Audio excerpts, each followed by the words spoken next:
Day 17 రోజు big boss మరో కొత్త టాస్క్తో వచ్చేశాడు. అదే కోడి ముందా గుడ్డు ముందా. ఇప్పటికే అభయ్ నిఖిల్ టీమ్స్ మధ్య పోటాపోటీగా టాస్క్లు జరుగుతూ ఉన్నాయి. ఇవాళ ప్రభావతి 2.0 అనే టాస్క్ పెట్టేశాడు బిగ్ బాస్. హౌస్మేట్స్ అందరూ పరిగెత్తుకుంటూ వెళ్ళి గుడ్లు కలెక్ట్ చేయవలసి ఉంటుంది. అలానే ఎవరైతే ఎక్కువ గుడ్లను కలెక్ట్ చేస్తారో వాళ్ళే విన్నర్స్.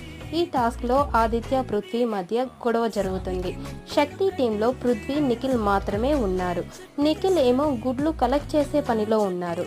పృథ్వీ గుడ్లను సేవ్ చేసే పనిలో ఉన్నారు.